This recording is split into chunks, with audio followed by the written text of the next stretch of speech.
పిల్లలకి స్కూల్ పాఠశాల అయితే పేరెంట్స్‌కి స్కూల్ పేరెంట్స్‌శాల.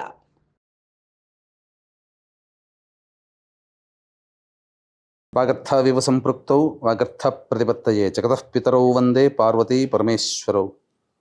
ఆదిత్యాయ చ సోమాయ మంగళాయ బుధాయ చ గురుశుక్ర శనిభ్యశ్చ రాహవే కేతవే నమః. శృంగేరి జగద్గురు పీఠాధిపతులకి కంచి పీఠాధిపతులకి నమస్కారములు తెలియజేసుకుంటూ కార్యక్రమాన్ని ప్రారంభిద్దాం. ద్వాదశ రాశులకు సంబంధించి 1 జూలై నుంచి 15 జూలై వరకు వివిధ రాశుల్లో జన్మించినటువంటి వారికి ఏ విధంగా ఉండబోతుందో తెలుసుకునే ముందు గ్రహ సంచారం గురించి తెలుసుకుందాం. వృషభ రాశిలో శుక్రుడు, అలాగే మిథునంలో రవి గురువు, కర్కాటకంలో బుధుడు, సింహంలో కుజ కేతువు, అలాగే కుంభంలో రాహువు, శని మీనంలో 13 జూలై నుంచి శని వక్రీకరించే స్థితి పొంది ఉంటాడు.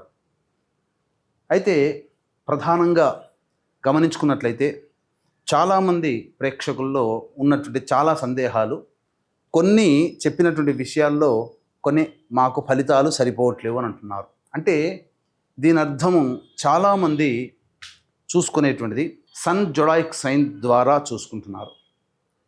అంటే ఈ ఉదాహరణకు చెప్తున్నాను, 23 జూలై నుంచి 22 ఆగస్టు మధ్యలో పుట్టినటువంటి వాళ్ళకి లియో సైన్ అని చెప్తారు. కాబట్టి సింహరాశి గురించి చెప్పేటప్పుడు 23 జూలై నుంచి 22 ఆగస్టు మధ్యలో పుట్టిన వాళ్ళు చూసుకుంటున్నారు. అది తప్పు. మీరు జన్మించినటువంటి జన్మ తేదీని అనుసరించి ఒక నక్షత్రము, ఆ నక్షత్రాన్ని అనుసరించి రాశి ఉంటుంది, ఆ రాశి ప్రకారమే మీరు చూసుకోవాలి. ఇది సరైనటువంటి విధానము. కొంతమంది నామ నక్షత్రం చూసుకుంటున్నారు. ఉదాహరణకి శ్రీనివాస్ అని చెప్పి అనుకున్నాం అనుకోండి, చాలామంది సి అనే అక్షరం ఈ శతభిష నక్షత్రంలో ఉంటుంది కాబట్టి కుంభరాశికి చూసుకుంటున్నారు, తులారాశికి చూసుకోవాలి. కృష్ణవేణి అన్నప్పుడు మిథున రాశి చూసుకుంటున్నారు, అది కూడా తులారాశి, అలా చూసుకోవాలి. కాబట్టి మనం అనేక విధాలుగా ఈ శాస్త్ర ప్రకారము మనకు ముందుకు వెళ్ళినట్లయితే తప్పకుండా ఆ ఫలితాలు అనేటువంటివి మనకు సరిపోతాయని చెప్పవచ్చు. ఇక ఆలస్యం చేయకుండా వివిధ రాశుల వారికి ఈ 1 జూలై నుంచి 15 జూలై వరకు ఏ విధంగా ఉండబోతుంది, ఆదాయ వ్యయాలు, ఖర్చులు, అలాగే పరిస్థితుల అనుకూలత, ఇవన్నీ కూడా క్లుప్తంగా మనం తెలియజేసుకునే ప్రయత్నం చేద్దాం. ద్వాదశ రాశులలో భాగంగా చివరిదైనటువంటి మీన రాశిలో జన్మించినటువంటి వారికి జూలై 1వ తారీఖు నుంచి 15వ తారీఖు వరకు ఏ విధంగా ఉండబోతుందో తెలుసుకునే ప్రయత్నం చేద్దాం. ఈ యొక్క మీన రాశిలో జన్మించినటువంటి వారికి శుక్రుడు అనుకూలంగా ఉన్నటువంటి కారణం నూతన వ్యక్తులు పరిచయం అవుతారు. సోదరీమణులు, సోదరుల యొక్క సహాయ సహకారాలతో మీ పనులన్నీ కూడాను పూర్తి చేసుకుంటారని చెప్పవచ్చు. ఆనందదాయకమైనటువంటి పరిస్థితి. ఇతరులతో వచ్చినటువంటి వాగ్వివాదాలని, మనస్పర్ధల్ని చర్చలతో సమసిపోయేటట్టుగా చేసుకుంటారు. ఆనందకరంగా జీవిస్తారు. అన్ని విధాలుగా అనుకూలంగా ఉండేటువంటి అవకాశం ఉంటుంది. ముఖ్యంగా ఇతరుల వల్ల కానీ, స్నేహితుల వల్ల కానీ, సోదరీమణుల వల్ల కానీ మీరు బహుమతులు పొందే అవకాశము గోచరమవుతుంది. ఇక అర్ధాష్టమ రవి ప్రభావము అనుకూలంగా లేని కారణం చేత ఉద్యోగ భద్రతలో కొంత ఇబ్బందికర పరిస్థితులు ఉంటాయి.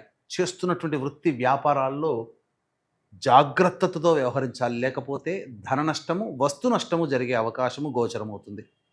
ఇక గురువు కూడా అనుకూలంగా లేని కారణం చేత కొన్ని ఇబ్బందికర పరిస్థితులు ఎదురవ్వక తప్పదు. ప్రతి పనులలో ఆటంకాలు అనేటువంటివి సర్వసాధారణంగా ఉంటాయి. అలాగే వస్తు నష్టం కూడా జరిగే అవకాశం గురుగ్రహ సంచారం వల్ల కలుగుతుంది. పెద్దల యొక్క ఆగ్రహానికి గురవుతారు, లేదా ఉద్యోగస్తులైతే అధికారుల ఆగ్రహం, స్టూడెంట్స్ అయితే టీచర్ల యొక్క ఆగ్రహానికి గురవుతారు. పనిష్మెంట్ అనేటువంటిది మీరు పొందుతారని చెప్పవచ్చు. ఇక బుధుడు కూడా అనుకూలంగా లేని కారణం చేత అనాలోచిత నిర్ణయాలు తీసుకొని తప్పుడు నిర్ణయాల వల్ల మీరు నష్టపోవాల్సి వస్తుంది. అంటే స్టాక్ ఎక్స్చేంజ్ రూపంలో పెట్టుబడులు పెట్టకపోవడం చాలా మంచిది. నష్టాలు జరిగే అవకాశం ఉంటుంది. డబ్బులు అప్పుగా ఇవ్వడం మంచిది కాదు, వాగ్దానాలు ఇవ్వడం కూడా మంచిది కాదు. ఏది ఏమైనప్పటికీ బుధగ్రహ సంచారం అనుకూలంగా లేని కారణం చేత ముఖ్యంగా కొన్ని సమస్యలు ఎదురవుతాయి. ముఖ్యంగా శిరోబాధలు ఎక్కువగా ఉంటాయి అని చెప్పవచ్చు. ఇక కుజుడు కేతు యొక్క సంచారము సంపూర్ణంగా యోగిస్తున్నటువంటి కారణం చేత దూర ప్రాంత ప్రయాణాలు చేయాలనేటువంటి కోరిక మీరు తీర్చుకుంటారు. అలాగే కోర్టు సంబంధమైనటువంటి విషయాల్లో విజయాన్ని పొందుతారు. ఆస్తి సంబంధించినటువంటి విషయాల్లో మీదే పైచేయిగా ఉంటుందని చెప్పవచ్చు. వారసత్వంగా వచ్చేటువంటి వివాదాలకి మీరు చెక్ పెట్టి తద్వారా మీరు లబ్ధి పొందుతారని చెప్పవచ్చు. ఇక రాహు యొక్క సంచారము ప్రధానంగా అనుకూలంగా లేని కారణం చేత కన్ఫ్యూజన్ స్టేటస్, నిర్ణయాలు సరిగ్గా తీసుకోలేకపోవడం అనేటువంటిది జరుగుతుంది. శని కూడాను ఇక సంబంధించినటువంటి ఏలినాడు శని ప్రభావం ఉండడం, ఈ కారణం చేత శని యొక్క ప్రభావం కూడా మీకు గోచరమవుతుంది. కాబట్టి ఏతావాత చెప్పొచ్చేది ఏమిటంటే శుక్రుడు, కుజుడు, కేతువు తప్ప మిగతా గ్రహాలు ఏవి కూడా అనుకూలంగా లేవు. కావున సాధారణమైనటువంటి మిశ్రమ ఫలితాలు పొందుతారు. ఈ రాశిలో జన్మించినటువంటి స్త్రీ పురుషులకి వివాహాది శుభకార్యాల్లో కొన్ని ఆటంకాలు ఎదురయ్యే అవకాశం ఉన్నది. కాబట్టి మంచి సమయం చూసి ప్రారంభించడం మంచిది. ఇక సంతానపరంగా కొన్ని ఇబ్బందులు ఎదుర్కొనే అవకాశాలు ఉన్నాయి. కాబట్టి సంతాన ప్రయత్నాలు కూడా మానుకొని మంచి సమయం కోసం వేచి చూడండి.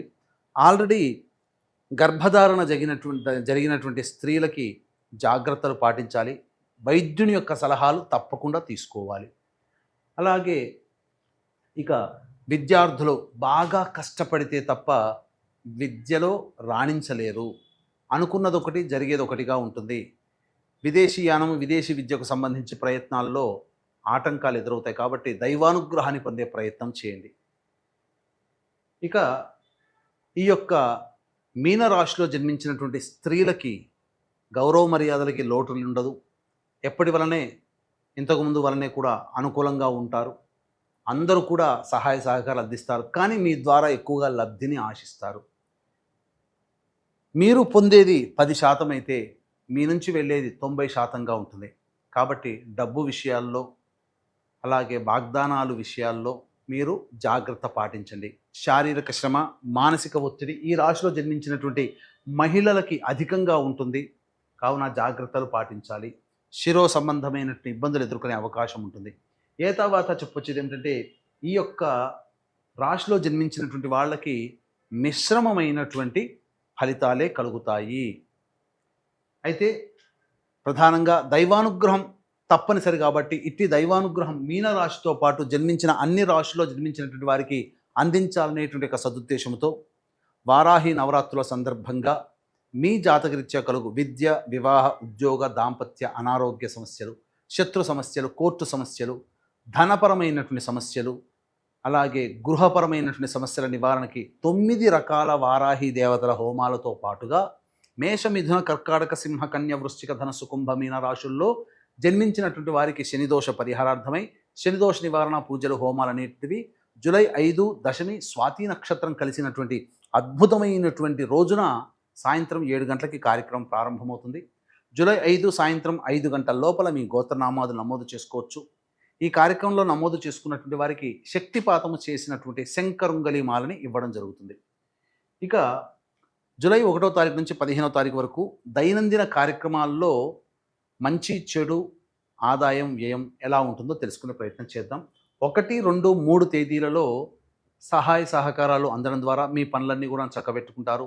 ధనపరమైన సమస్యలు తీరుతాయి. ఖర్చుకు మించిన ఆదాయం లభించడం ద్వారా అన్ని విధాలుగా ఆనందదాయకంగా ఉంటారు. విందులు, వినోదాలు, కుటుంబ సభ్యులు, మిత్రులతో ఆనందంగా గడుపుతారని చెప్పవచ్చు. 4, 5, 6 తేదీలలో ధన నష్టం సూచిస్తుంది. తీసుకున్న నిర్ణయాలు వ్యతిరేకమవుతాయి. అలాగే ప్రధానంగా ఒక జిగ్జాగ్ లాగా ఉండడం, ఏ పని యందు కూడాను ఆసక్తి ఉండకపోవడం, అనుమానాలతో జీవితాన్ని గడపాల్సినటువంటి పరిస్థితి ఉంటుంది. కాబట్టి జాగ్రత్తలు పాటించండి. 7, 8 తేదీల్లో సంతానం మూలకంగా ఖర్చులు, సంతానపరమైనటువంటి విభేదాలు, సమస్యలు పెరుగుతాయి. కాబట్టి సంతానంతో లౌక్యంగా వ్యవహరించండి. ఖర్చులు కూడా ఎక్కువగానే ఉంటాయి.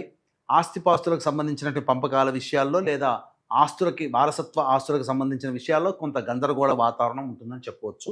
ఇక 9, 10, 11, 12, 13 తేదీల్లో వృత్తి, ఉద్యోగ, వ్యాపారం అన్ని రంగాలలో ఉన్నటువంటి వాళ్ళకి అనుకూలత ఉంటుంది. మీ ప్రతిభకు, మీ యొక్క మాట తీరుకి మించినటువంటి ఆదాయం మీకు లభించడం, అంటే మీ ప్రతిభకు తగ్గట్టుగా మీకు ఉద్యోగంలో వనరులు ఏర్పడతాయి.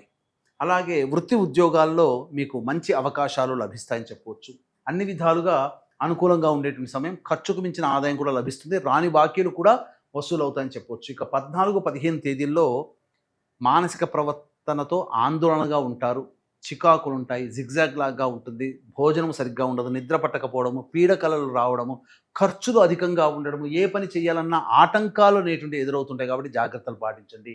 ఏతావాత చెప్పొచ్చేది ఏంటంటే 14, 15, 4, 5, 6 తేదీలలో జాగ్రత్తలు పాటించండి. ఖర్చులను తగ్గించుకునే ప్రయత్నం చేయండి.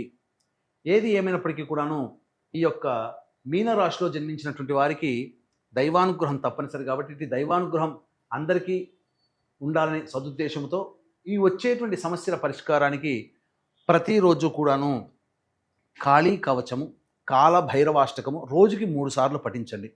ఇప్పుడు చెప్పినటువంటి సమస్యల కంటే ఇంకా విభిన్నంగా మీరు సమస్యలు ఎదుర్కొంటున్నారు అనంటే దగ్గరలోని మంచి ఉపాసనా పరులైనటువంటి జ్యోతిష్యులను సంప్రదించి మీ యొక్క జాతకరీత్యా ఉండేటువంటి సమస్యల పరిష్కారాన్ని పొందగలరని తెలియచేస్తూ సర్వం శ్రీ ఉమామహేశ్వర పరబ్రహ్మార్పణమస్తు.